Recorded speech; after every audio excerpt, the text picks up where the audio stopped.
বিসমিল্লাহির রহমানির রহিম। আসসালামু আলাইকুম ওয়ারাহমাতুল্লাহ। জুলকিফল আলাইহিসসালামের কাহিনী। ধৈর্য, দায়িত্ব ও আল্লাহর প্রতিশ্রুতি রক্ষার মহান আদর্শ।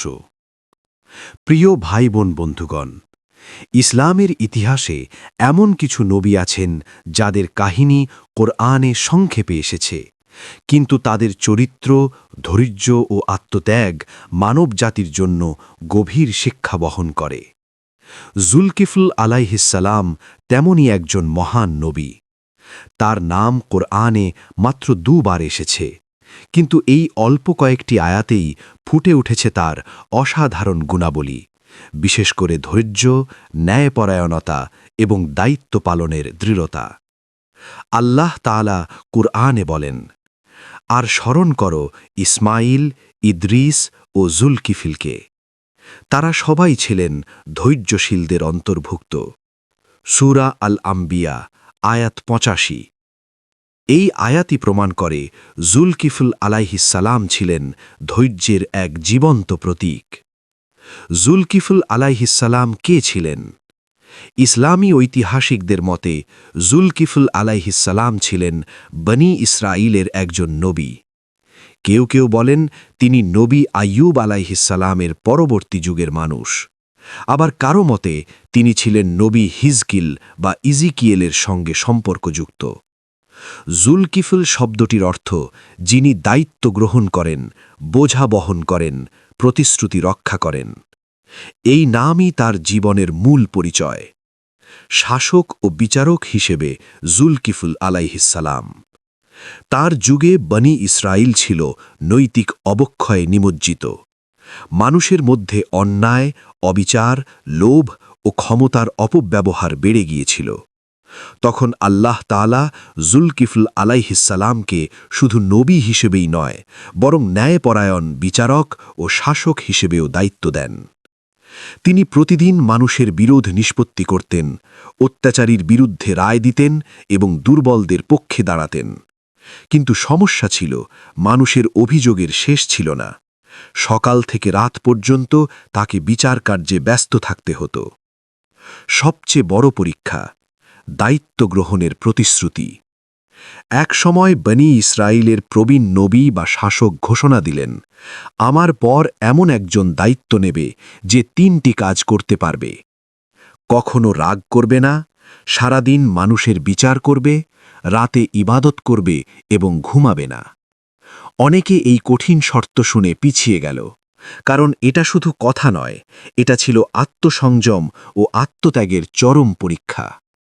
তখন জুলকিফল আলাইহিসসালাম উঠে দাঁড়িয়ে বললেন, আমি এই দায়িত্ব গ্রহণ করছি।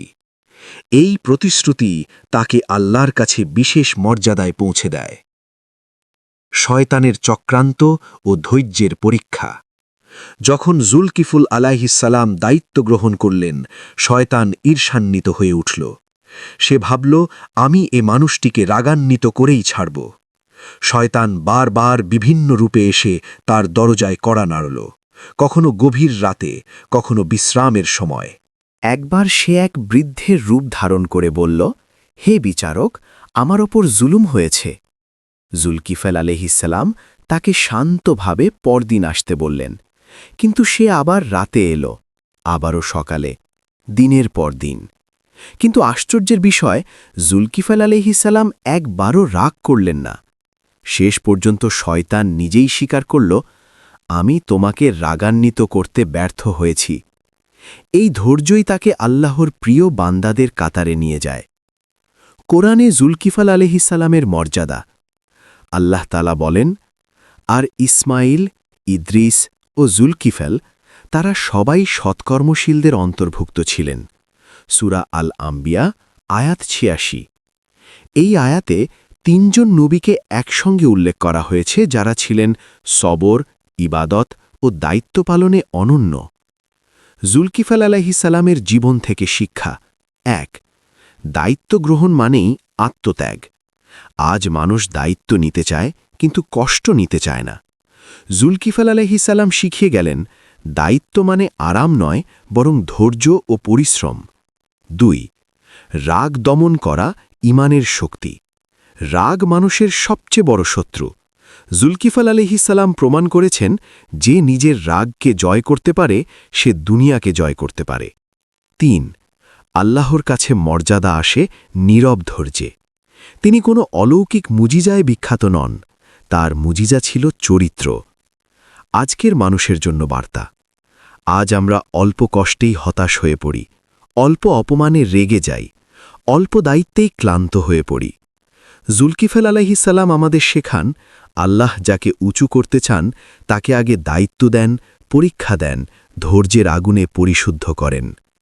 প্রিয় বন্ধুগণ, জুলকিফল আলাইহিসসালাম ছিলেন এমন এক নবী যার জীবন আমাদের বলে নীরবতা, ধৈর্য ও দায়িত্বই আল্লাহর কাছে সবচেয়ে বড় আমল। আজ যদি তুমি ক্লান্ত হও, দায়িত্বে চাপ অনুভব করো, অন্যায়ের মুখে নীরব থাকো, মনে রেখো তুমি একা নও। তোমার আগে জুলকিফল আলাইহিসসালাম ছিলেন, আর আল্লাহ তার ধৈর্যকে ইতিহাসে অমর করে রেখেছেন। জুলকিফল আলাইহিসসালাম নীরব সাধনার শক্তি ও দায়িত্বশীল জীবনের গভীর শিক্ষা। প্রথম পর্বে আমরা দেখেছি জুলকিফল আলাইহিসসালাম কিভাবে দায়িত্ব গ্রহণ, ধৈর্য এবং আত্মসংযমের মাধ্যমে আল্লাহর নিকট বিশেষ মর্যাদা অর্জন করেছিলেন। এই পর্বে আমরা জানব তার সেই জীবন দর্শন আজকের মানুষের জীবনে কিভাবে প্রযোজ্য এবং কেন আল্লাহ তাআলা এমন নীরব, প্রচার বিমুখ একজন নবীকে কোরআনে চিরস্মরণীয় করে রেখেছেন। আজকের মানুষ কেবল ফল চায় কিন্তু প্রক্রিয়া চায় না। জুলকিফল আলাইহিসসালাম আমাদের শেখান, ফল আল্লাহ দেন, কিন্তু প্রক্রিয়া পেরোতে হয় ধৈর্য দিয়ে। দায়িত্বের ওজন এবং আত্মিক উচ্চতা। জুলকিফল আলাইহিসসালাম এমন এক সময় দায়িত্ব গ্রহণ করেছিলেন যখন মানুষ দায়িত্ব এড়িয়ে চলত, কারণ দায়িত্ব মানেই ছিল মানুষের অভিযোগ, অন্যায়ের মুখোমুখি হওয়া, নিজের সময়, ঘুম ও আরাম বিসর্জন দেওয়া। আজও কি ভিন্ন কিছু? আজও যিনি সৎভাবে দায়িত্ব নিতে চান তাকে ভুল বোঝা হয়, কষ্ট দেওয়া হয়, অবমূল্যায়ন করা হয়। কিন্তু জুলকিফল আলাইহিসসালাম প্রমাণ করেছেন, দায়িত্ব এড়িয়ে গেলে শান্তি আসে না, বরং দায়িত্ব গ্রহণেই আত্মিক শান্তি জন্ম নেয়। রাগ দমন, আধুনিক যুগের সবচেয়ে কঠিন জিহাদ। বর্তমান যুগে সবচেয়ে বড় সমস্যাগুলোর একটি হল রাগ, উত্তেজনা ও অধৈর্যতা। পরিবার ভাঙছে রাগে, সম্পর্ক নষ্ট হচ্ছে রাগে, সিদ্ধান্ত ভুল হচ্ছে রাগে। জুলকিফল আলাইহিসসালামের জীবনে রাগ দমন ছিল শুধু একটি গুণময়, এটি ছিল তার ইবাদতের অংশ। তিনি জানতেন, রাগের মুহূর্তে যদি আল্লাহকে স্মরণ করা যায় তবে শয়তান পরাজিত হয়। আজ আমাদের জন্য শিক্ষা হল যে মানুষ রাগের সময় চুপ থাকতে পারে, সে অনেক বড় গুনাহ থেকে বেঁচে যায়। নীরব সাধনা, লোকচক্ষুর আড়ালে আল্লাহর জন্য জীবন। জুলকিফল আলাইহিসসালামের জীবনের একটি বিস্ময়কর দিক হল তার কোনো বড় মুজিজা বা নাটকীয় ঘটনা নেই, কিন্তু আল্লাহ তাআলা তাকে কুরআনে স্থান দিয়েছেন। কেন? কারণ তিনি ছিলেন নীরব সাধক। আজকের যুগে মানুষ চায় দেখানো ইবাদত, দেখানো দান, দেখানো ত্যাগ, কিন্তু জুলকিফল আলাইহিসসালাম আমাদের শেখান যে ইবাদত মানুষ না দেখে কিন্তু আল্লাহ দেখেন, সেটাই সবচেয়ে মূল্যবান। রাতের ইবাদত ও দিনের দায়িত্ব। তিনি প্রতিশ্রুতি দিয়েছিলেন, দিনে মানুষের বিচার করবেন, রাতে ইবাদতে দাঁড়াবেন। এই দুয়ের সমন্বয় আজ খুব বিরল। অনেকে ইবাদত করেন কিন্তু দায়িত্ব এড়ান, অনেকে দায়িত্ব নেন কিন্তু ইবাদত ভুলে যান। জুলকিফল আলাইহিসসালাম দেখিয়ে দিলেন, ইসলাম শুধু মসজিদে নয়, দায়িত্বের ময়দানেও। পরীক্ষার ভেতর দিয়েই আল্লাহ পরিচয় দেন। আল্লাহ তাআলা জুলকিফল আলাইহিসসালামকে ধন দিয়ে নয়, ক্ষমতা দিয়ে নয়, বরং পরীক্ষা দিয়ে পরিচিত করেছেন। আজ তুমি যদি মনে করো, আমি কেন এত চাপের মধ্যে, আমার জীবন কেন এত কঠিন, মনে রেখো, এটাই হতে পারে তোমার পরিচয়ের প্রস্তুতি। আজকের কর্মজীবী মানুষের জন্য জুলকিফল আলাইহিসসালাম একজন শিক্ষক, বিচারক, প্রশাসক, নেতা কিংবা অভিভাবক, সবাই জুলকিফল আলাইহিসসালামের জীবন থেকে শিখতে পারে। বিশেষ করে ন্যায়পরায়ণ সিদ্ধান্ত, পক্ষপাতহীনতা, ক্লান্তির মাঝেও ঈমান ধরে রাখা, এই গুণগুলো আজ খুবই দুর্লভ। ধৈর্য মানে দুর্বলতা নয়। অনেকে ভাবে ধৈর্য মানে চুপ থাকা, ধৈর্য মানে দুর্বলতা। কিন্তু জুলকিফল আলাইহিসসালামের জীবন বলে, ধৈর্য মানে নিজের নফসকে শাসন করা। এটা দুর্বলের কাজ নয়, এটা শক্ত মানুষের কাজ। আল্লাহর নিকট মর্যাদার মানদণ্ড। আজ মানুষ মূল্যায়ন করে কত ফলোয়ার, কত পরিচিতি, কত সম্পদ। কিন্তু আল্লাহ মূল্যায়ন করেন কতটা ধৈর্য, কতটা দায়িত্ববোধ, কতটা আত্মসংযম। এই কারণেই জুলকিফল আলাইহিসসালাম অল্প উল্লেখেও মহান। আমাদের জীবনে বাস্তব প্রয়োগ। রাগের সময় নীরব থাকা শিখুন। দায়িত্বকে ইবাদত মনে করুন। লোক দেখানো নয়, আল্লাহর জন্য কাজ করুন। ক্লান্ত হলেও হাল ছাড়বেন না। প্রতিশ্রুতি দিলে তা রক্ষা করুন। জুলকিফল আলাইহিসসালাম আমাদের শেখান, জীবন বদলাতে বড় কিছু দরকার নেই, দরকার শুধু ধৈর্য, দায়িত্ব ও আল্লাভীতি। যদি তুমি আজ অদৃশ্য সংগ্রামে লড়াই করো, যদি কেউ তোমার ত্যাগ না বোঝে, মনে রেখো আল্লাহ বোঝেন, আর আল্লাহর কাছে সেটাই যথেষ্ট। জুলকিফল আলাইহিসসালাম নফসের বিরুদ্ধে জেহাদ, ধৈর্যের চূড়ান্ত বিজয়। মানুষ ভাবে জেহাদ মানে কেবল বাহ্যিক সংগ্রাম, অথচ সবচেয়ে কঠিন জেহাদ হল নিজের নফসের বিরুদ্ধে জেহাদ। জুলকিফল আলাইহিসসালাম এই নীরব কিন্তু গভীর জেহাদের এক উজ্জ্বল উদাহরণ। তিনি এমন এক জীবনযাপন করেছেন যেখানে কোনো বড় যুদ্ধ নেই, নেই কোনো নাটকীয় ঘটনা, কিন্তু আছে প্রতিদিনের আত্মসংযম, আত্মনিয়ন্ত্রণ ও আল্লাহর সন্তুষ্টির জন্য অবিচল থাকা। এই পর্বে আমরা জানব কেন আল্লাহ তাআলা তার নাম ধৈর্যশীলদের তালিকায় রেখেছেন, নফস কি এবং কেন এটি সবচেয়ে বড় শত্রু।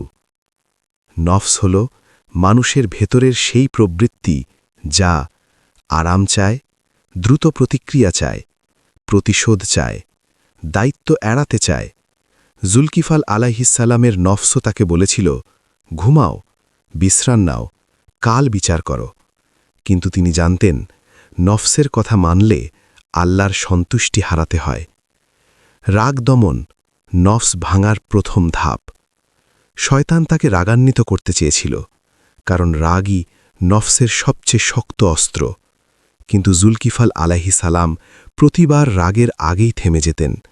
তিনি বুঝতেন, এই মুহূর্তে যদি আমি জিতে যাই, তাহলে আল্লাহর কাছে আমি আরও কাছে যাব। আজকের জন্য শিক্ষা, রাগের মুহূর্তে চুপ থাকা মানেই হেরে যাওয়া নয়, বরং সেটাই সবচেয়ে বড় বিজয়। ঘুম বনান ইবাদত, আত্মিক লড়াই। রাতের অন্ধকারে যখন শরীর ক্লান্ত, চোখ ভারী, তখন ইবাদতে দাঁড়ানো সহজ নয়। জুলকিফল আলাইহিসসালাম নিজের শরীরের সাথে লড়াই করেছেন। তিনি জানতেন, এই মুহূর্তে ঘুম ত্যাগ করাই নফস ভাঙার সবচেয়ে কার্যকর অস্ত্র।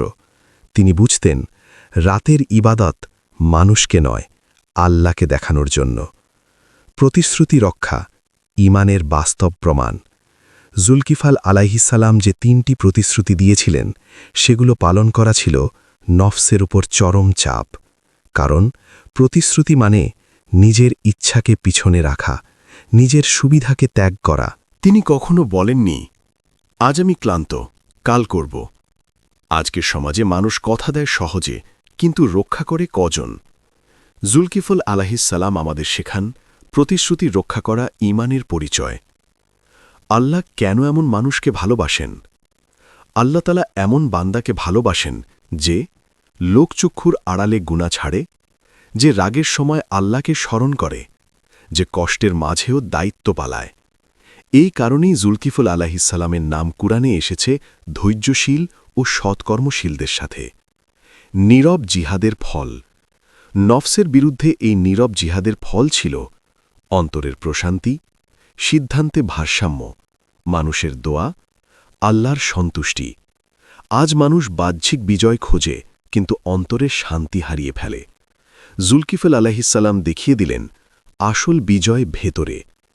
আজকের মানুষের জন্য আত্মিক দিক নির্দেশনা ১ প্রতিদিন নিজেকে জিজ্ঞেস করো আমি নফসের কথা শুনছি না আল্লাহর ২ রাগের সময় অন্তত 10 সেকেন্ড চুপ থাকো ৩ ছোট প্রতিশ্রুতিও গুরুত্ব দাও ৪ ক্লান্ত হলেও ফরজ আমল বাদ দিও না ৫ মানুষ না দেখলেও আল্লাহ দেখছেন এই বিশ্বাস জাগ্রত রাখো ধৈর্যের প্রকৃত অর্থ ধৈর্য মানে কেবল সহ্য করা নয় ধৈর্য মানে হল সঠিক কাজটি চালিয়ে যাওয়া যখন মন চাইছে থেমে যেতে জুলকিফল আলাইহিসসালাম থামেননি এই কারণেই তিনি ইতিহাসে থেমে যাননি অতএব বন্ধুগণ জুলকিফল আলাইহিসসালামের জীবন আমাদের বলে নফসকে জয় করাই আসল জিহাদ ধৈর্যই আল্লাহর নৈকট্যের দরজা দায়িত্বই মানুষের পরিচয় আজ যদি তুমি নীরবে লড়াই করো যদি কেউ না বোঝে মনে রেখো আল্লাহ বোঝেন আর সেটাই একজন মুমিনের জন্য যথেষ্ট